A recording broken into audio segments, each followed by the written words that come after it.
Para a gente dar continuidade nesse vídeo que estamos mostrando para você sobre o sistema de direção elétrica progressiva, nós vamos mostrar como é que é feito o diagnóstico com o scanner. Eu estou aqui no Senai com o Fábio Simões, ele que é instrutor aqui do Senai. E para a gente começar, Fábio, conta um pouquinho para o nosso amigo reparador, para a nossa amiga reparadora, qual a sua história aqui dentro do Senai. Olá pessoal, nosso amigo falou, né, Fábio Simões, estou aqui na escola já há 16 anos como instrutor. Hoje na escola eu trabalho atuando aí junto com o pessoal de formação continuada, são os cursos pagos, né, junto com o pessoal de montadora, e também faço parte aí de assessoria, consultoria, junto, né, com outras parcerias que tem na escola.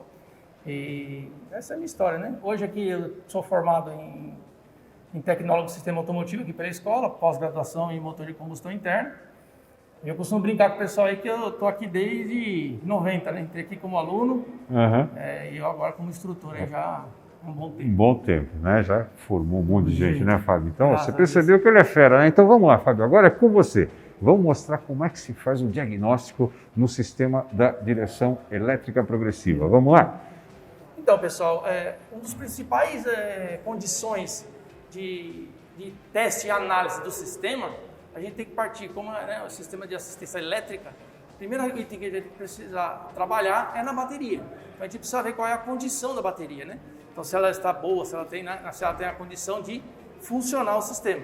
Então, a gente vai utilizar um multímetro automotivo, tá? Nós vamos colocar lá em tensão, ok? E a gente vai fazer a tomada de informação. Essa tomada de informação, ela vai dar a condição se eu tenho a condição de continuar o diagnóstico. Então, eu tenho lá, né? Estou com uma bateria aqui um pouco abaixo, 11,88, né? Mas ainda está dentro do limite aí de análise, tá? Então, a gente consegue fazer o diagnóstico, porque se eu tiver uma direção dura, uma direção que não está me respondendo, uma luz de anomalia acendendo no painel, às vezes não quer indicar que eu tenho problema na direção. E sim, eu posso ter aí problemas no sistema de carga, de bateria do veículo. Tá ok? Outro procedimento que a gente pode estar fazendo é estar utilizando o scanner. Tá? Por quê? Com a eletrônica embarcada no veículo, eu tenho acesso às informações. Né? Como foi falado aí, né, a parte de torque, de rotação, então eu consigo ver o funcionamento da direção. Tudo pelo scanner, não preciso estar intervindo junto ao sistema para estar coletando dados. Eu posso entrar via scanner, tá? Que é o que a gente vai fazer agora. Então nós vamos estar pegando aí um scanner automotivo, né? Só tomar cuidado porque nem todos fazem a comunicação com o sistema, então quando tem que ter esse cuidado com o scanner, porque às vezes você pega um serviço para estar executando e a ferramenta que você tem não tem acesso. Vou conectar no conector LDL.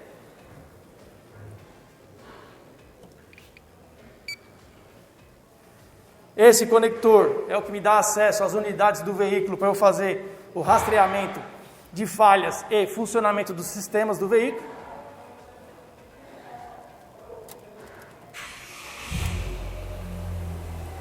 Vamos dar a partida e podemos aí dar início ao diagnóstico. Então a gente entra lá com o scanner. Esse scanner que eu estou utilizando, ele faz a coleta de informações direto do veículo, então ele já consegue me dar o acesso direto no veículo correto, não preciso estar selecionando. Então ele consegue dar as informações, né, do veículo, número do VIN, dá toda a condição do veículo. A gente dá o OK. Nós vamos selecionar o sistema. Como nós estamos falando aí de direção, assistência elétrica, né? Então a gente entra no sistema.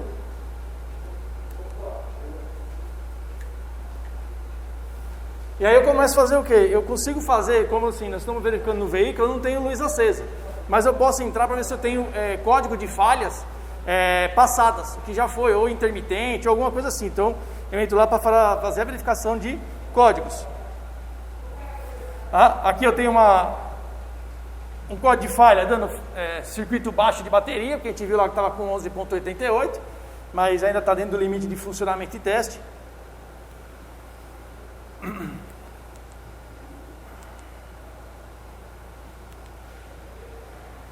tenho que eliminar o código de falha, tudo, porque senão ele pode atrapalhar a funcionalidade do sistema. Então o veículo está funcionando.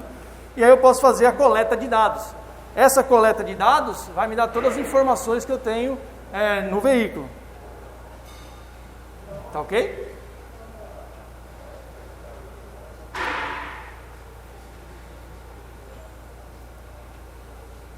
Então nessa coleta ele vai me dar todos os sensores e atuadores que eu tenho leitura no sistema, né? Então começando aí pelo primeiro, eu tenho lá sensor de ângulo e direção. Então se a gente olhar aqui, ó, nós estamos aí com 5.4, né? Então se eu fizer a movimentação na direção, então eu consigo aqui já fazer a análise do meu sensor de ângulo do volante, tá? Descendo eu tenho ocorrência de evento de taxa máxima. Então são algumas condições que a direção vai me dar que pode me gerar alguma falha e eu posso fazer a análise. Então tem lá máximo rate, tempo de ICU. Então eu tenho algumas condições aí então eu tenho lá, né, status de torque de direção, retorno ao sair. Então isso aqui seria um teste dinâmico que eu teria que rodar com o veículo. Então é aquele momento onde eu solto a direção e ele faz o retorno quando eu vou fazer uma curva, alguma coisa dessa dimensão. Codificações operacionais do veículo do DST. Então eu preciso sincronizar essa unidade da coluna de direção junto com as outras unidades. Então o grande risco aí de a gente fazer uma troca, né, sem ferramentar ou sem uma orientação técnica, eu comprar uma coluna dessa e dependendo do caso, ela não conseguir funcionar. Por quê? Porque eu não tenho o aparelho que faz o sincronismo ou o alinhamento com as outras unidades.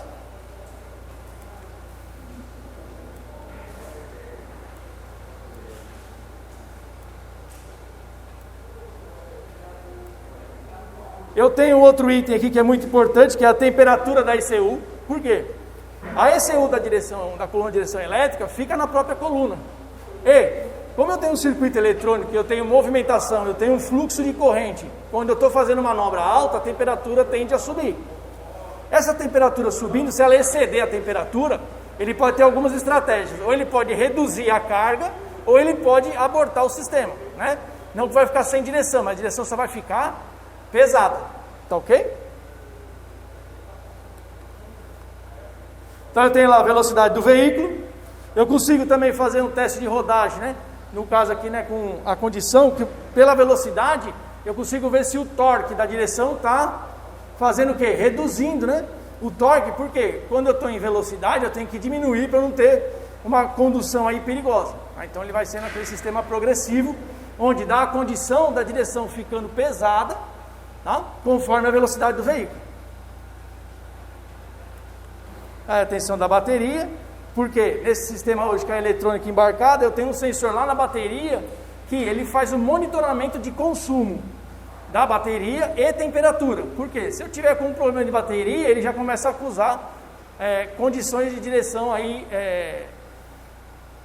dificultosas. Então ela pode começar a tirar um pouco de carga do motor elétrico, ele pode deixar a direção um pouco mais pesada devido à condição de outro componente.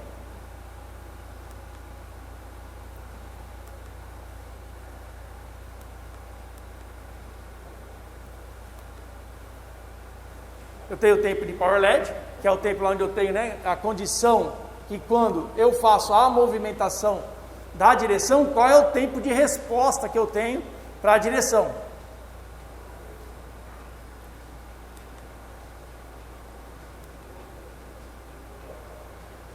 Eu tenho quantidade de gravações flash, que são atualizações que eu posso estar fazendo no sistema via montadora, tá? Porque às vezes eu consigo fazer alguma adequação no sistema por algum tipo de condição aí de mercado, né? Tropicalização, alguma coisa assim. Tá ok? Com o scanner, eu consigo fazer a maioria dos serviços de diagnóstico. Só que só o scanner não resolve a minha condição, porque eu preciso ter o manual de reparação do veículo e as condições ideais de trabalho desse sistema, para que eu faça o quê? A comparação dos dados junto com o que preconiza as montadoras. Porque não adianta nada estar olhando um valor e esse valor não está condizente com o que preconiza a montadora. Ah, então assim, eu tenho algum problema no sistema, então com o manual de reparação eu consigo fazer esse alinhamento de diagnóstico. Um outro ponto aqui que a gente consegue fazer, eu vou sair aqui um pouquinho, é o que? Testes funcionais. O que é testes funcionais? Funções especiais, e eu consigo fazer a calibração do sensor de ângulo de viragem. Nesse caso aqui, eu não vou conseguir entrar para efetuar, porque ele já está acertado. Mas, se eu troquei a coluna, ou se eu fiz uma geometria de direção, ou um alinhamento, eu tive que mexer nas barras, alguma condição assim, ou troquei o volante, e eu desliguei a bateria, eu precisar centralizar, eu tenho que mostrar para a unidade qual é o ponto zero da caixa, tá? Qual é o ponto zero da minha coluna. Então eu consigo fazer aqui a codificação do sistema. Então ele solicita alguns procedimentos, então precisa estar na temperatura, precisa ter várias condições para estar efetuando. Olha lá, ele deu erro porque o veículo está funcionando e ele já está codificado, tá ok?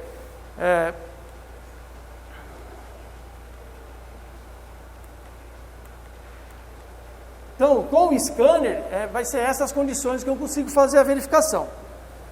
Deixando um pouquinho a parte eletrônica, outra parte de diagnóstico muito importante para a gente estar verificando nesses veículos são as condições de montagem mecânica. Por exemplo, na minha coluna, na hora que eu vou fazer a fixação, eu tenho que fazer a ancoragem muito bem feita, com o torque certo, com a condição certa, porque se eu faço um torque excessivo e eu gero toda a vibração do veículo, e reflete junto na coluna, eu posso ter uma falha eletrônica por vibrações oriundas aí de excessos de aperto. É a mesma coisa na caixa de direção, quando eu vou fazer o torque da fixação da caixa, quando eu vou montar a caixa de direção, né? Quando ela é nova não tem problema, que ela já está centralizada, mas se você faz algum tipo de reparo, eu tenho que garantir que ela está no centro para fazer a montagem e depois fazer a condição aí de teste. Um dos itens muito importante que eu mostrei para vocês é a temperatura da unidade. Então, o monitoramento aí da temperatura é muito importante, tá? Qual que é a temperatura de trabalho? Vai depender de cada montadora e de cada fornecedor sistemista, tá ok? Gostou desse nosso vídeo? Mostramos tudo aquilo que é possível mostrar e também aquilo que às vezes não é possível sobre a direção com assistência elétrica, inclusive o mecanismo fabricado pela ZF. E eu quero aproveitar e convidar você que chegou agora no nosso canal, seja você nossa amiga reparadora, você nosso amigo reparador, não esqueça, dá seu like, que nós gostamos bastante, se inscreve no canal, clica no sininho que você vai ser avisado todas as vezes que a gente tiver novidades. Lércio, muito obrigado pela sua participação. Tenho certeza que as informações que você passou hoje para o nosso amigo reparador, para a nossa amiga reparadora, são muito importantes. Agradeço ao amigo reparador, quero agradecer em nome da ZF, a revista Reparação, e ao Senai, pela oportunidade de podermos estar aqui falando sobre o nosso produto. Muito obrigado. Fábio Simões, muito obrigado também pelo seu carinho com a revista Reparação Automotiva, com a nossa audiência no canal TV Reparação Automotiva, com toda a sua experiência, com todo o seu conhecimento aqui no Senai como instrutor. Tenho certeza que as suas informações foram muito importantes para ajudar o nosso amigo ou a nossa amiga no dia a dia de trabalho. Obrigado, Edson. Obrigado, pessoal reparador. O Senai, eu falando em nome do Senai, a gente agradece aí a oportunidade de poder estar compartilhando as informações, né? Trazendo um pouquinho de conhecimento, né? E mostrando o caminho aí que está fazendo o diagnóstico, que está sendo diferencial aí no mercado reparador, né? Agradecer também o pessoal da ZF, o pessoal da reparação automotiva, e estamos de portas abertas aí para quem quiser visitar, vocês, ok? Muito obrigado. Obrigado vocês, e você que acompanha o nosso canal, conhece a revista Reparação Automotiva?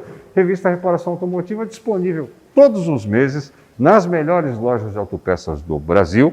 Você também pode ler a versão em PDF que está disponível no nosso site reparaçãoautomotiva.com.br. Só que um detalhe, o reparação é sem cedilha e sem tio. Estamos no Facebook, estamos no Instagram e aqui no canal TV Reparação Automotiva.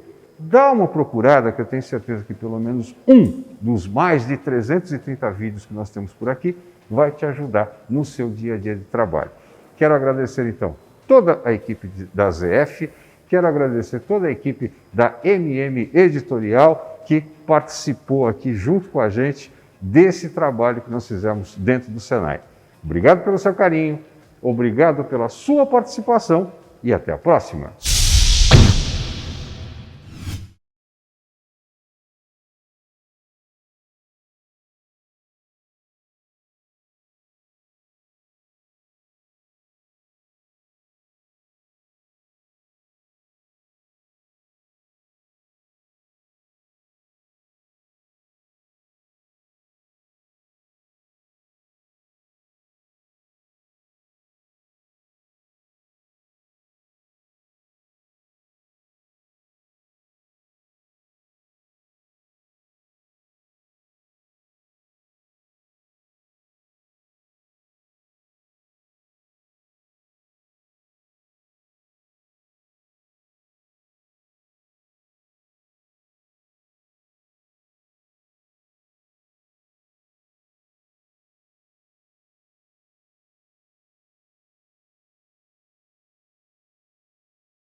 Olá, minha amiga reparadora, olá, meu amigo reparador, seja muito bem-vindo ao nosso canal TV Reparação Automotiva. Quero já aproveitar e convidar você que chegou agora, nesse exato momento, não esquece, dá seu like pra gente, se inscreve no canal, aciona, clica no sininho que você vai ser avisado todas as vezes que a gente tiver novidades. E são muitas, hein?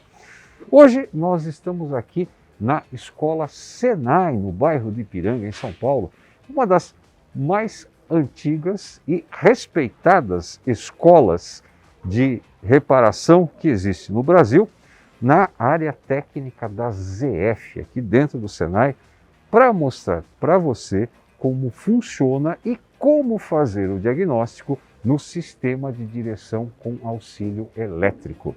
E junto comigo, Laércio Pereira, ele que é analista de pós-vendas da ZF Aftermarket. Laércio, muito bem-vindo ao nosso canal.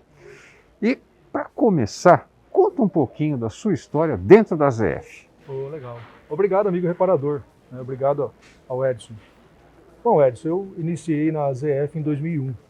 Tá? Desde então atuo na área de suporte técnico. Coincidência, você começou a trabalhar no setor em 2001 e eu também, só que você na parte técnica e eu Correto. na parte jornalística. Não foi no mês de março não, né? Não, pertinho, abril. Foi abril? Abril. Então tá aí, olha só então, né? Conhecimento legal, dele da parte técnica está nesse ano aqui somando 20 anos, né? Na parte técnica de tudo aquilo que diz respeito de um automóvel.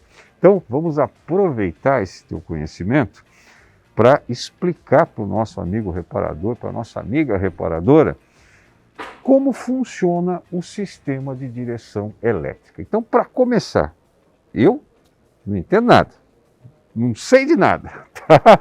Não sei de nada. Quero que você me conte o que é isso aqui. Bom, antes de começar a falar isso aqui, eu gostaria de dar uma informação muito boa. A ZF, desde 2013, ela é líder global em sistema ativo e passivo. Tá? Então, o EPS é um sistema eletricamente assistido. Tá? Então, essa peça aqui é o sistema de coluna de direção elétrica. Bom, essa caixa aqui, o EPS, é todo esse conjunto aqui, né? Então, neles, como que é composto essa peça aqui? Tá? Então, nós temos aqui o motor elétrico, essa peça aqui, o redutor, a ECU, o sensor de ângulo e rotação, tá aqui. O sistema, aqui tem um sistema de alavanca, que essa alavanca aqui é aquele sistema que a gente faz regulagem no veículo de altura, de posição. Para baixo? Ok. Tem então o sistema vertical e horizontal, né, de posicionamento. Uhum. Tá aqui, Altura e profundidade. altura Né? e profundidade, correto. Está tudo nessa peça. Tudo nessa peça aqui. Tá? E aqui é o dispositivo, né, que é fixado no painel do veículo, na parte metálica do veículo, que esse sistema, ele é preso embaixo do painel do veículo, na carroceria, mas por dentro. Correto. O sistema EPS, tá? Esse sistema aqui, ele é direcionado para ficar dentro do veículo. Certo. Tá? Existe outro sistema que fica fora, na caixa, assistida na caixa de direção aqui. Tá? Então esse não. Esse foi projetado para ficar dentro do A veículo. arquitetura dele é para ficar propriamente dentro do veículo. E você disse que isso daqui é uma questão de segurança. O que acontece, por exemplo, no caso de uma colisão, uma colisão frontal, né? O que acontece com esse sistema? Então, essa peça aqui é um dispositivo que, quando sofre um impacto, ela desarma e faz com que todo o sistema se retraia. Correto. Tá? Para ajudar na absorção de impacto. Né? Porque eu tenho o airbag, que está aqui no volante do condutor, né? Então o airbag dispara, mas nesse mesmo tempo que dispara, esse sistema ele vai deslizar. E é através desse carrinho aqui que ele desliza. Certo. Então ele tem um espaço que ele desliza para poder ajudar a absorver a absorção do impacto. Então aí, pelo que eu estou entendendo, nós temos nessa parte aqui onde vai encaixado o volante que o motorista utiliza para movimentar as rodas, e essa parte aqui de baixo, ela vai encaixada na caixa de direção. Isso é isso. Então como que funciona? Toda essa parte é fixada no veículo, aqui vem uma outra peça, um cardan, que tem uma cruzeta aqui, que ele vai passar no painel corta-fogo para fazer a ligação na caixa mecânica. Tá? Tá. Então, a diferença desse sistema é o quê? Eu tenho um motor elétrico que vai comandar uma caixa mecânica. Tá? Diferente no sistema hidráulico. Tá? Porque o sistema hidráulico, eu tenho uma coluna normal, eu tenho uma caixa hidráulica e tenho a parte bomba hidráulica, que ela é movida por quê? Pelo motor a combustão, Correto. né? Essa aqui não, ela é movida por um motor elétrico. Bom, Laércio, e como é que funciona efetivamente isso para o motorista? Tá, vamos lá, Edson. Bom, o sistema eletricamente assistido é ele que fornece toda a energia para a caixa mecânica, diferente de uma caixa hidráulica, um sistema que a gente é mais conhecido, né? Então, o que acontece? Quando o condutor exerce um torque no volante, direito ou esquerdo, aqui eu tenho, aqui nessa parte aqui, ó, eu tenho o sensor de torque de rotação, eu tenho esse aqui que vai receber todas as informações, se o veículo está parado, se ele está em movimento, em baixa velocidade, em alta velocidade. Então eu recebo todas as informações. Para que eu recebo, o sistema recebe todas as informações? Para quê? Para o motor trabalhar mais ou menos. Tá? Quando ele trabalha mais, menos força o condutor vai fazer. Tá? Então por isso que nós chamamos de ela é progressiva. Correto. Tá? Então vamos lá, eu estou parado, vou fazer uma manobra. Eu esterço, é muito leve o volante, eu não sinto essa força, porque quem está trabalhando para mim é o motor elétrico. É o motor elétrico. Tá? Aí ele vai exercer um torque necessário, para quê? Para as horas movimentar direita ou esquerda, para essa caixa aqui, ó. E essa caixa que é puramente Que mecânica. vai movimentar. Movimentar direita ou esquerda. Eu aumentei a velocidade do veículo, o motor, ele vai ter essas informações que o veículo está em maior velocidade, e ele vai diminuir, para quê? Para eu ter mais força no volante.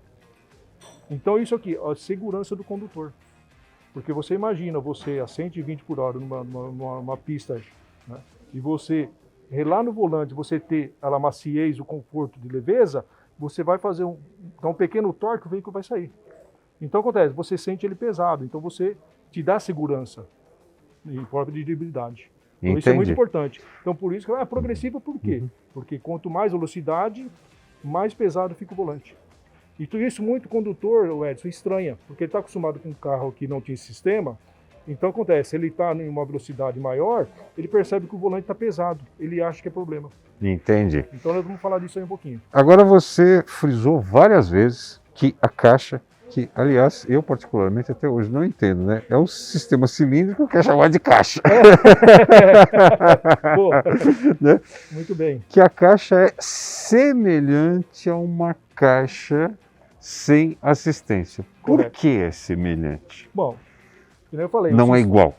Não é igual. É. Então acontece, esse sistema aqui, ele recebe toda a força do motor elétrico para poder girar direita e esquerda, né? Diferente do motor de uma caixa hidráulica, que ela tem o fluido dentro e ela recebe a força por onde? Por um motor a combustão que gera uma bomba, correto? Então ela é que vai fazer movimento. Essa não, ela é puramente mecânica. Então, quando eu recebo as informações aqui, eu tenho um pinhão aqui, ele que vai virar, e eu tenho uma grelhadeira aqui, que corre aqui para poder fazer os movimentos. Tá? Então, até aí tudo bem, é similar a todas. Sim. O diferencial está o quê? Nesse pinhão e nessa cremalheira aqui. Eu tenho a relação de redução diferente de uma caixa convencional e a usinagem dos dentes da cremalheira também são diferenciados devido ao torque que ela recebe. Então não adianta, por exemplo, se entrou na oficina do meu amigo reparador, da minha amiga reparadora, um veículo que tenha sistema de direção elétrica progressiva. E ele constata que é necessário trocar isso. Correto. Então ele vai ter que adquirir uma peça que seja específica para o sistema. Correto.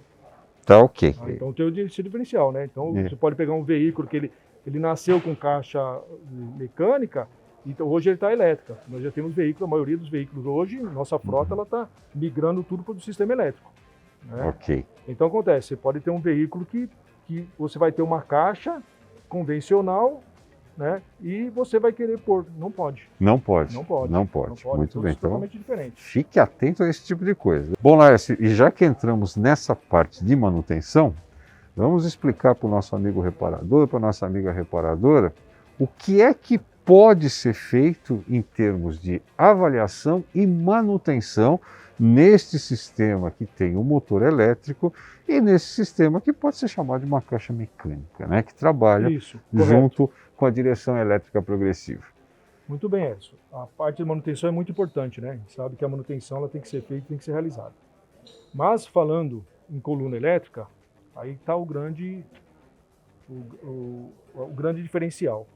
Ela não requer manutenção praticamente, ela não requer na vida útil do veículo. Tá? E caso tenha alguma falha no motor elétrico, no ECU, ela não tem como ser reparada. Tá? Por exemplo, a CU, eu não consigo reprogramar ela. Tá? Hoje a ZF com a montadora, fornecimento para a montadora A, B ou C, então eu tenho um sistema que é entre ZF e montadora. Então, porque ela não permite. Então o sistema é criptografado. Tá, ok? Para poder eu não ter alteração. Porque eu estou tratando de segurança. E quando eu trato de segurança, a ZF é muito rígida. Então, esse sistema não admite intervenção. Né? O motor elétrico também não. A caixa de redução também não. Tudo é mencionado. Porque aqui tem componentes, se eu alterar, eu vou mudar todo o torque. Porque eu tenho um leitor aqui de torque. Então, se eu não fizer um ajuste adequado aqui, eu vou mudar meu comportamento. Então, não pode se alterar. Aqui nesse sistema, falando mais ainda em aperto, né? Então eu tenho a fixação na parte interna do veículo, no painel, na carroceria interna. Então eu não posso alterar esse torque. O torque de regulagem de altura, profundidade, né, que eu faço na alavanquinha, eu também não posso alterar. Eu vou explicar o porquê. Tá? Esse carrinho aqui, também eu não posso alterar aqui, ó, tá vendo? Mexer aqui, em nada. Por quê? Que nem eu falei, lembra que eu falei, essa parte aqui é de segurança. Sim. Ela está fixada lá, mas ela tem também o movimento com a segurança do condutor. Porque quando desarma, então se eu alterar esse torque de algum componente aqui, ó, do braço ou daqui, o que acontece? Ou de alguma fixação de algum parafuso, eu vou fazer o quê? Mudar a velocidade de deslizamento do tubo. Correto. E eu mudando essa velocidade, eu posso interferir na vida do condutor. Sim. Tá? Porque imagina, na hora que eu tenho impacto do volante do motorista lá, ele vai receber o impacto, vai abrir o airbag, então o airbag vai se proteger. Mas se ele ficar fixo aqui, o impacto vai ser diferenciado. Então por isso que eu tenho esse deslocamento. Tá? Entendi. Então, ou seja, não mexa, né? Estamos falando muito, por exemplo, ultimamente em carro elétrico, né? Isso. Não se fala que naquela parte, ou elétrico, ou híbrido, por exemplo, onde tem a fiação laranja, né? Que olha, isso, você não coloca a mão aí, a mesma coisa acontece aqui, né? Dá choquinho, não dá choquinho, mas pode dar problema se acaso você mexer em alguma coisa aqui. Você pode dar problema que diz respeito à segurança. Então tá não altere torque, não faça nada. Tá certo. Então aquela história, deu problema nessa peça aqui em tudo no conjunto, eu tenho que substituir. Você tem que substituir o conjunto todo inteiro. Todo esse conjunto aqui, essa peça, né? É uma peça, praticamente ela é uma peça única. E necessária. Eu não posso desmembrar ela. E necessariamente, por exemplo, não precisa ser um problema técnico, mas de repente, no caso de uma colisão, que pode vir a tirar do lugar, essa coisa toda, é necessário substituir a peça inteira. Muito bem colocado isso aí, Edson. Porque numa colisão, o motor elétrico pode estar funcionando, tudo normal. Só aqui que eu desarmei, meu airbag foi acionado, consequentemente, meu carrinho deslizou. Então, eu estourei o meu carrinho. Então, olha o grande perigo aí. Tá? Você reaproveitar e fixar esse carrinho. Entendeu? Ah, não, tá funcionando, né? A parte elétrica tá funcionando, o cara tá virando, tá funcionando. Mas não, tudo ok. Eu tenho a parte de segurança. Porque se eu sofri um impacto, desarmou, esse carrinho deslizou. Deslizou, você não consegue mais pôr na posição. Entendi. Então, vou soldar o posicionamento dele, vou pôr um parafuso ali que não. Não. Troque a... Então, por isso, a gente pode falar que ele seria uma peça única. Uma peça única, né? Certo. Porque ela não aceita desmembramento e nem correções para poder... Então, esse é o grande perigo, Edson. E nessa parte, é possível fazer alguma manutenção? Se de repente tiver algum problema, alguma situação, você pode fazer alguma manutenção, trocar algum item? Ou também é necessário trocar a caixa Edson, inteira? Muito bem. Então, a caixa, né, praticamente, que nós falamos, é uma caixa convencional. Então, eu tenho as coifas, né, eu tenho o braço axial, né, e aqui eu tenho os terminais de direção. Então, o braço axial ele é substituível e a coifa também. Porque o grande problema de uma caixa é coifa, né, a maioria, porque ela rasga, ela estoura, tá, e acontece. Aí eu começo a infiltrar impurezas. Infiltrou impurezas, eu vou ter atrito aqui dentro nas peças. Aí eu vou prejudicar a minha vida útil aqui dentro. Então sempre tomar cuidado, né? Sempre verificação de coifas. Já Dentro não, não porque, tem, é não que eu tem falei, como, ela também é blindada. A cremalheira, ela tem uma usinagem diferenciada. Então, eu não tenho como fazer isso aí num padrão ZF, né? E a relação aqui também, eu não posso pôr um outro pinhão, uma outra cremalheira diferenciada, por causa do torque que está redimensionado. Muito bem. Tá? Agora, qual é a principal vantagem de um automóvel ter o sistema de direção elétrica progressiva no lugar do sistema de direção com auxílio hidráulico? Bom, o sistema eletricamente assistido, ele, primeiro ponto, né, tá vendo que é uma peça pequena, então a arquitetura dela, para o painel do veículo, ela é muito simples, de falando, né, porque ela ocupa pouco espaço. Então isso é muito importante, redução de peso, economia, vamos falar de combustível. Por que economia de combustível a caixa elétrica? Porque ela usa assistência elétrica, ela usa bateria. Diferente de uma caixa hidráulica, que ela depende do quê? De uma bomba que que ela é rotacionada por quê? Para o motor a combustão. Então o motor a combustão está girando. Então se eu necessito, vai estar todo o tempo a bomba trabalhando, então eu necessito o motor a combustão, uma certa energia do motor a combustão para isso. Então esse sistema, qual a vantagem falando de meio ambiente? Menos CO2 lançado, né? Porque eu vou consumir menos combustível. Menos combustível. Aqui, ó, então, consequentemente, menos CO2 no... Você não corre o risco, por exemplo, do fluido da direção hidráulica vazar e contaminar o meio ambiente, contaminar o solo. Muito bem. Então, agora, um outro detalhe, né? Para você fazer o diagnóstico, não tem como. É necessário usar o equipamento de diagnóstico, usar o scanner, não é verdade? Correto, Edson. Então, o diferencial do sistema eletricamente assistido, o EPS, é o quê? É a parte da manutenção. Né? Da manutenção do quê? De suspensão ou simplesmente a troca da caixa, da coluna. Tá? Então, todo veículo que eu fizer uma reparação na caixa, desmontar algo, trocar um pivô, um terminal, uma bandeja, tudo que envolve a parte de suspensão, amortecedor, todo aquele conjunto, tá? Então, quando eu mexo ali, consequentemente, o carro sai fora de alinhamento. Então é necessário se fazer um alinhamento novamente. No carro convencional, tudo bem. No carro hidráulico, o mecânico ou a mecânica pura, eu vou lá, alinho conforme os padrões e beleza, tranquilo. Agora na parte elétrica, quando a coluna elétrica assistida, ou se for uma caixa com assistência na própria caixa, tá? É um sistema elétrico também. Então o que é necessário? Um scanner. Tá? Por que o scanner? Porque se você fazer o alinhamento puro, simples, como os carros convencionais ou hidráulico, você não vai ter o ângulo, o posicionamento zero. Posicionamento zero. Tá? Eu só consigo definir esse posicionamento zero, o ângulo zero, com o scanner. Então, sem scanner não faz nada. O sistema elétrico, hoje a gente sabe, né, que sem scanner o reparador está perdido. Está perdido, hoje em dia está perdido. Né? Hoje é necessário os veículos modernos é necessário ter equipamento cada vez diagnóstico, mais, sim. Né? Então é necessário. Né? Qualquer intervenção de parte de suspensão, precisar mexer na geometria, tem que passar um scanner. Então vamos fazer o seguinte. Vamos mostrar como é que é feito esse procedimento, como é que é feito, o que você pode analisar com o scanner no que diz respeito ao sistema de direção elétrica progressiva. Vamos lá? Vamos lá. Então vamos lá, gente, aqui dentro do Senai mesmo, a gente vai para uma outra estação de trabalho e vamos mostrar esses detalhes para você.